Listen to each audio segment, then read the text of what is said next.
बिस्मिल्लाहिर्रहमानिर्रहीम, अस्सलाम वालेकुम नाज़रीन, welcome back to part 2 of our programme.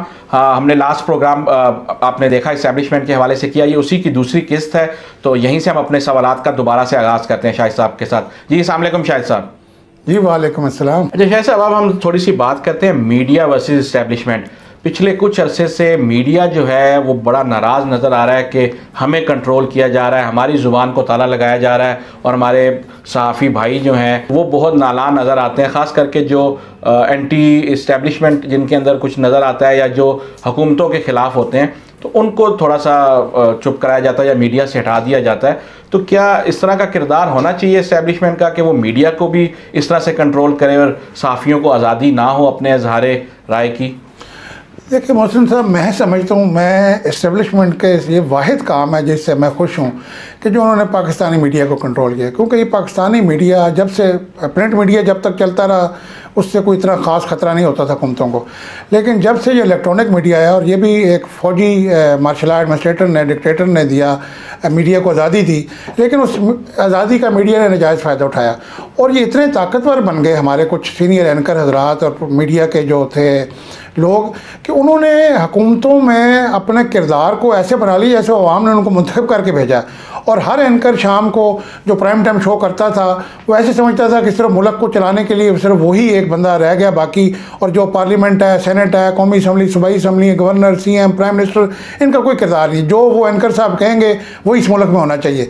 और कुछ इसमें हमारे हुक्मरानों की गलतियाँ थी कि उन्होंने मीडिया को इतना सर पे चढ़ा लिया था कि मैं मिसाल के तौर पे नवाज शरीफ साहब की यहाँ मिसाल देना चाहूँगा कि वो जब भी इक़्तिदार में आते थे तो मीडिया के चंद लोगों को अपने साथ मिला लेते थे, जैसे कि नज़ीर नाजी साहब नवाज शरीफ साहब के काफ़ी करीब रहे, इरफान सिद्दीकी साहब बहुत करीब रहे, मुजीबुर रहमान शामी साहब, इस तरह के और भी काफ़ी जर्नलिस्ट होते थे जो सारा दिन प्राइम मिनिस्टर उसमें पाए जाते थे।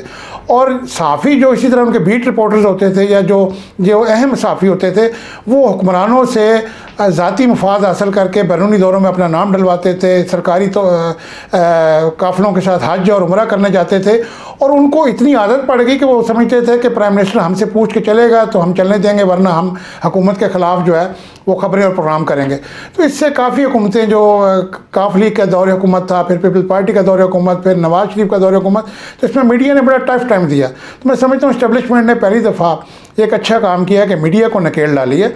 और इसमें मल्टी इस्टेब्लिशमेंट का एक इदारा, झेली इदारा है ISPR, inter service public relation, उसने बड़ा अहम किरदार अदा किया। और ये भारत भी इस इदारे की जो परफॉर्मेंस है, साख है, उसको मानने पे यानी मजबूर हो गया है कि ISPR ने, क्योंकि आजकल की जो वार है वो आपको पता है कि मीडिया की वार है।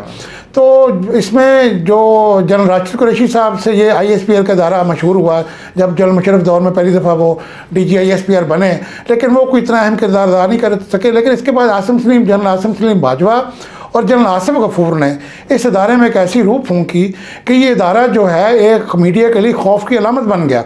और अगर मैं यहाँ जनरल आसिफ गफूर साहब का जिक्र करूँ तो वो तो मैं समझता हूँ कि मैंने पाकिस्तान में कोई इतना सियासी शऊर रखने वाला, इतना समझ बूझ रखने वाला सियासतदान नहीं देखा जितना मैंने एक आर्मी फ़ौजी ऑफिसर जनरल आसिफ गफूर को देखा। कि वो उनकी जो प्रेस कॉन्फ्रेंसेस थी, अगर आज भी उनको सुने तो वो एक पुराना गाना था कि कुछ भी ना कहा और कह भी गए, कुछ कहते कहते रह भी गए। तो हर बात बड़े खूबसूरत अंदाज में बड़े अच्छे अल्फाज का चुनाव करके कहते थे, और वो इशारा जिसकी तरफ होता था उस तक पहुंच जाता था। तो बहुत से मीडिया के जो बड़े बड़े किंग्स थे उनको आसिफ गफूर साहब ने क्लीन बोल्ड किया। और ISPR एक ऐसा इदारा बन के आया जिसने मीडिया के ऊपर एक तरह, वैसे तो पेमरा एक रेगुलेटरी अथॉरिटी है, Pakistan electronic media regulatory authority, लेकिन मैं समझता हूँ कि पेमरा भी जो है ISPR के ज़ेर साया काम कर रहा है। और इस वक्त पाकिस्तानी मीडिया के अंदर ISPR का मुकम्मल कंट्रोल है और होना चाहिए, क्योंकि यहाँ पे कुछ मीडिया प्रोग्राम ऐसे किए गए जिसमें मुल्क दुश्मन हुकूमतों का एजेंडा जो है वो पाकिस्तानी अवाम तक पहुँचाया गया। तो इसलिए ज़रूरी है कि मीडिया को भी नकेल डालीजिए, और मैं इससे बहुत खुश हूँ। अच्छा शाहिद साहब, ये जो अरकान असम्बली की वफादारियाँ तब्दील करने का इल्ज़ाम भी अक्सर इस्टेब्लिशमेंट के ऊपर ही लगता है, और हम देखते हैं कि बाज़ औक़ात जो भी कोई बिल पेश होता है या सेनेट में कोई इंतखाबात होते हैं तो कम सीटों वाली पार्टी जीत जाती है और जो अक्सरियत में होती है वो हार जाती है। तो क्या इसमें भी इस्टेब्लिशमेंट का किरदार होता है? और ये जो पैसा खर्च होता है वफादारियाँ ख़रीदने के लिए, ये कहाँ से आता है और इसका क्या हिसाब होता है? जी मोहसिन साहब, बड़ा अच्छा सवाल है आपका। और ये काफ़ी अरसे से मैं देख रहा हूँ कि वफादारियाँ जो है, सियासी वफादारियाँ तब्दील करने का रवाज काफ़ी ज़ोर पकड़ता जा रहा है।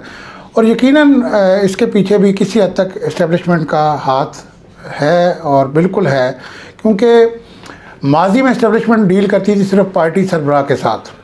यानी अगर पाकिस्तान मुस्लिम लीग नून के साथ को डील करनी है तो नून लीग की जो आला क़यादत है उसके साथ इस्टेब्लिशमेंट डील कर लेती थी। पीपल्स पार्टी के साथ डील करनी है तो जरदारी साहब और बेनज़ीर साहब को बैठा कर डील कर ली। तो अब जो है ना, हमारे जो नीचे थे ना सियासतदान, MNAs MPAs जो थे अपने अपने, जिनको इलेक्टेबल्स हम कहते हैं, जिनका हल्का चाहे वो किसी भी पार्टी का टिकट लें वो जीत जाते हैं, तो उन्होंने फिर इस्टेब्लिशमेंट के साथ डायरेक्ट राब्ते करने शुरू कर दिए। और इस्टेब्लिशमेंट के दरवाजे पे जो भी चला जाए, अवामी नुमाइंदा इस्टेब्लिशमेंट उसको मायूस नहीं करती। तो ये कुछ अरकान असम्बली ऐसे हैं, MNAs हर सियासी जमात के अंदर, और MPAs जिन्होंने बैकडोर डिप्लोमेसी के ज़रिए इस्टेब्लिशमेंट के साथ अपने राब्ते रखे हुए हैं, और इस्टेब्लिशमेंट जिस तरफ उनको इशारा करती है वो उस तरफ दौड़ पड़ते हैं। तो इलेक्शन की हद तक उनको एक सियासी जमात की ज़रूरत होती है, क्योंकि टिकट का और इंतखाबी निशान का जिसके लिए वो जाते हैं, वरना उनकी वफादारी जो हैं वो इस्टेब्लिशमेंट के साथ होती है। और यही वजह है कि आपने सेनेट के इलेक्शन में अक्सर देखा होगा कि जो हुकूमती अरकान असम्बली उनकी तादाद जो है वो आगे पीछे हो जाती है, अपोजिशन के अरकान आगे पीछे हो जाते हैं। और इसकी बेहतरीन मिसाल अगर आप देखें कि इस्टेब्लिशमेंट ने बलूचिस्तान, मैंने आपको कहा कि अब्दुल कुद्दूस पसंजो साहब एक CM बने हैं बलूचिस्तान की तारीख में, जो कि फ़र्द वाहिद मुस्लिम लीग काफ के अकेले मुंतखब MPA थे, और टोटल मेरे ख्याल उन्होंने 500 के करीब वोट लिए थे, लेकिन उनको इस्टेब्लिशमेंट ने CM बलूचिस्तान बनवाया। इसी तरीके से सादिक सिंजरानी साहब का इलेक्शन सेनेट का देख लें आप, तो अब आप देखेंगे कि अभी जो कल परसों मैं खबर देख रहा था कि नवाज शरीफ साहब की वतन वापसी के बाद, ऐलान के बाद, PTI के कुछ अरकान असम्बली, कुछ जिनकी तादाद 15 से लेकर 18 तक है, जिनमें MN MP शामिल हैं, उन्होंने नवाज शरीफ साहब के साथ डायरेक्ट रब्ता किया है बकौल मीडिया एक रिपोर्ट के। तो ये वो लोग होते हैं कि जो तैयार बैठे होते हैं कि जिस तरफ इस्टेब्लिशमेंट की हवा चलेगी या जो सियासी जमात पब्लिक में पजीराई हासिल करेगी उस तरफ का रुख करते हैं। तो ये इस्टेब्लिशमेंट के घोड़े होते हैं जिनको इस्टेब्लिशमेंट ने हर सियासी जमात के अंदर छोड़ा होता है। और इस्टेब्लिशमेंट इनसे जो एक काम लेती है वो ये है कि पार्टी के जो अंदर के मामलात हैं, जहाँ इस्टेब्लिशमेंट की पहुँच मुश्किल, मिसाल के तौर पर एक जाती उमरा रायमंड महल में इजलास हो रहा है, जिसमें अब मिलिट्री इस्टेब्लिशमेंट का या इंटेलिजेंस का कोई बंदा अंदर दाखिल नहीं हो सकता, या बंद कमरे में कोई मीटिंग हो रही है पार्लियामेंटेरियंस की, तो उसमें ये फिर जो घोड़े होते हैं इस्टेब्लिशमेंट के, तो ये उनको एक वर्ड बाय वर्ड जो रिपोर्ट उनको देते हैं कि जी नवाज शरीफ साहब ने पार्टी इजलास में ये कहा, फ़लान है नवाज शरीफ साहब के मौक़िफ़ की हमायत की, फ़लान ने मुखालफत की, इस तरह पीपल्स पार्टी के अंदर। तो ये अरकान असम्बली, आप समझ लें कि इस्टेब्लिशमेंट जो है वो MPA लेवल तक तो चली गई है, MPA लेवल, MNA लेवल और सेनेटर हजरात तक।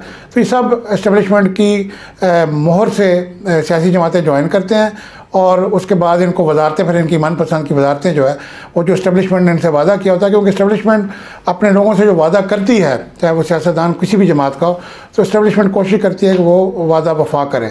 तो दूसरे लफ्ज़ों में अगर मैं ये कहूँ कि इस्टेब्लिशमेंट अब सियासतदानों की माँ बन चुकी है, तो ये गलत ना होगा।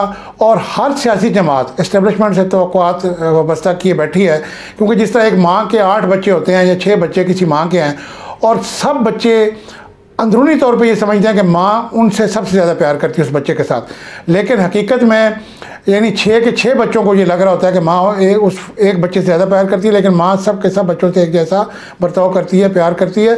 तो ये इस्टेब्लिशमेंट का एक माँ बन के सियासत में किरदार सामने आया, और ये सब सियासतदान उसके बच्चे हैं।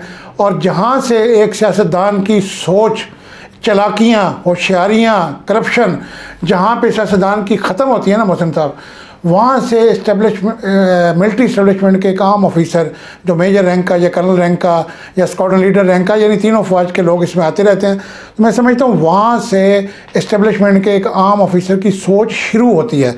तो सियासतदान अगर ये समझें कि वो इस्टेब्लिशमेंट को धोखा दे देंगे या चालाकी से इस्टेब्लिशमेंट को इस्तेमाल कर देंगे, तो अब जो मौजूदा इस्टेब्लिशमेंट है वो बड़े ज़हीन लोगों पर मुश्तमिल है।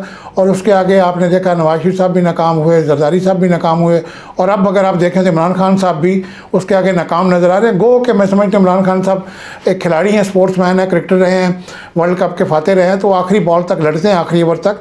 तो इमरान खान साहब, अगर इस्टेब्लिशमेंट का और इमरान खान साहब का मैच शुरू हुआ तो इमरान खान साहब आखिरी गेंद तक खेलेंगे, और वो किसी वक्त भी हालात को अपने हक में वापस पलट सकते हैं। इस्टेब्लिशमेंट के साथ इलाक़ करके, राब्ते बहाल करके, नाराज़गी ख़त्म करके, तो दोबारा नवाज शरीफ साहब को और जरदारी साहब को इस जो अगले आम इंतख़ाबात में आउट करवा सकते हैं। आज इन पार्ट 2 को हम यहीं पे ख़त्म करते हैं। मज़ीद प्रोग्राम देखने के लिए हमारे पार्ट 3 को आप जाके सर्च करें। इसके साथ ही अपने मेज़बान मोहसिन मलिक को इजाज़त दें। आपसे मुलाकात होगी बहुत जल्द पार्ट 3 में। अल्लाह हाफ़िज़।